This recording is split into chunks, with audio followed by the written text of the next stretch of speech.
Thank Reason for putting this event together. It took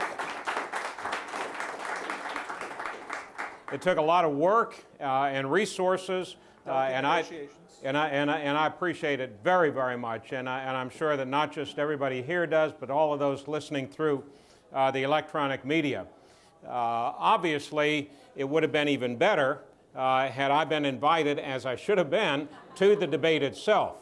And that is something that illustrates the bankruptcy of the current two-party system, the hubris, the arrogance, if you will, the audacity, as Senator Obama would say, of the two parties gaming the system so that any viewpoint, any opportunity to have a different viewpoint or a different perspective presented is absolutely unacceptable to them.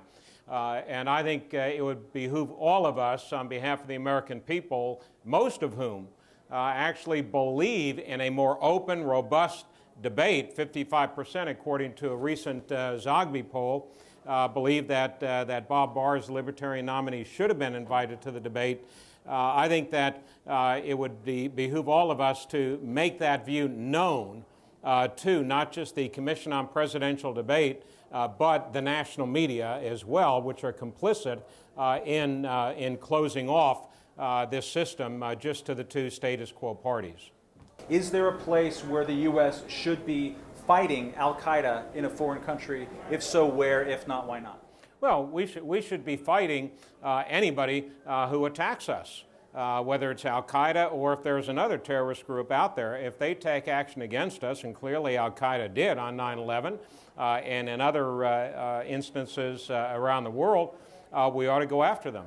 I do not believe that it is at all inappropriate for military purposes to take action against those who have the capability and are imminently poised to take action against us.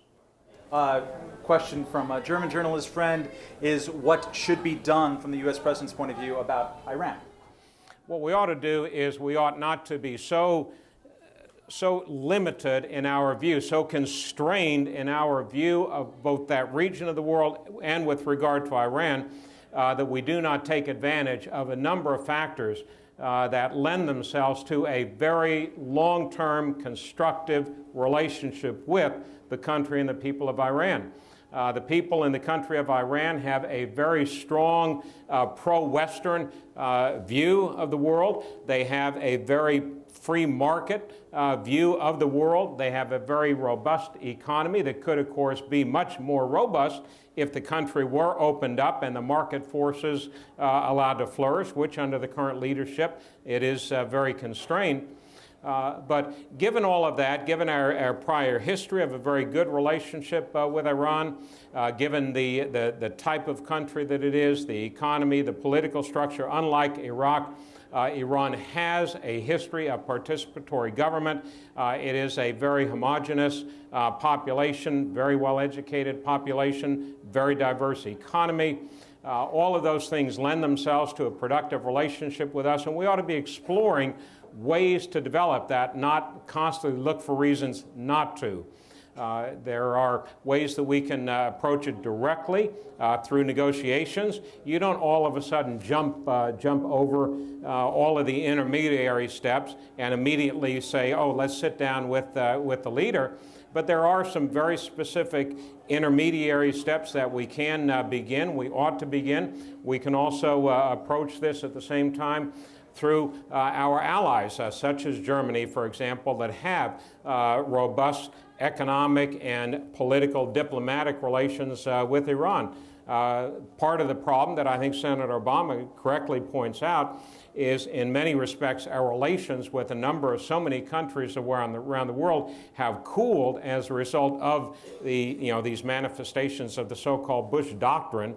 That we no longer have the capability to use the good offices of our allied nations to assist us better develop relations with other countries, including Iran. You mentioned the Bush Doctrine. What would a Bob Barr Doctrine look like? The Bob Barr Doctrine would look very different. As a matter of fact, it would have nothing at all in common with the Bush Doctrine. The Barr Doctrine would be a constitutional doctrine. It would truly put the emphasis on defense in national defense policy. We would continue to maintain, as we do currently, the best, the strongest, the most technologically advanced military on the face of the earth. We need that. We should continue to employ our military to protect our nation, our sovereignty, as well as to protect whatever facilities and personnel we have stationed around the world. Insofar as we never know from day to day where the next crisis might crop up, where the next attack on U.S. facilities, U.S. personnel might come from, it is important to maintain landing rights agreements with a whole range of countries, to maintain overflight agreements with as many countries as possible, to maintain port facilities in key areas around the world and all of the navigable oceans of the world, so that when a problem does crop up, we have the ability to project our force where necessary and when necessary. But it does not mean occupying foreign nations. It does not mean preemptively striking at a foreign nation. It means also relying on good and demanding good, sound foreign intelligence and actually listening to and acting on that foreign intelligence that we do have the capability of developing, yet we have allowed to fall into disrepair through politicizing our foreign intelligence apparatus in recent years. You're against the bailout. What should the federal government do about the economic crisis instead, if anything? There are a number of things that the federal government ought to do. One is start prosecuting. The fact that we have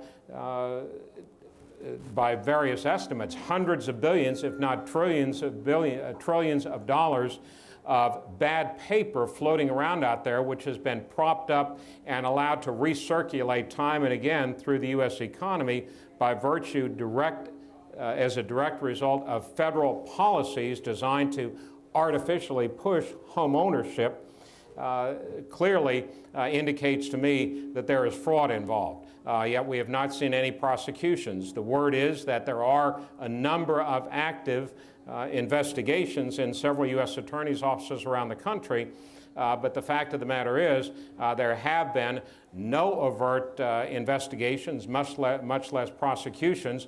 That needs to have a much higher priority. I think what we ought to be doing is looking at creating more transparency in the laws and regulations, not more regulation, not more government control. There are a number of tools that are available also to the government, such as taking institutions that are failing and placing them into receivership, use of the bankruptcy laws, Chapter 7, to liquidate some of these failed institutions, to at least get something on the dollar in return for selling off their assets, as opposed to simply pumping $1 trillion of U.S. taxpayer money into doing exactly the same thing that got us into the problem in the first place, and that is buying up mortgage-based securities with no value. You had a very public sort of falling out or miscommunication with Ron Paul last week, I think it was, and he ended up endorsing Chuck Baldwin. There are press conferences. Briefly, what went wrong, and what would you say to those out there who are Paul supporters who are disappointed in your behavior during that process? Well, what they ought to be is disappointed in Ron Paul's behavior. Endorsing the theocratic candidate, that is Chuck Baldwin, whose party platform bears very little relationship to the true libertarian platform, makes no sense whatsoever. What we are trying to do through my nomination and candidacy as the Libertarian nominee is what we would have hoped Ron Paul would have done, and that is to provide true, focused leadership for the Libertarian movement. Instead, what Congressman Paul did a couple of weeks ago was to hold a news conference as a sitting Republican member of Congress, who by all accounts intends to remain a Republican member of Congress, and invite four very divergent candidates, the Constitution candidate, the Green Party candidate, an independent candidate, and the Libertarian candidate, and present those as sort of a godfather to the American people and say, you have four candidates here who stand for very, very different messages, vote for one of them. That's not leadership. That's not moving the libertarian agenda, which Ron Paul used to espouse and do so very eloquently, forward.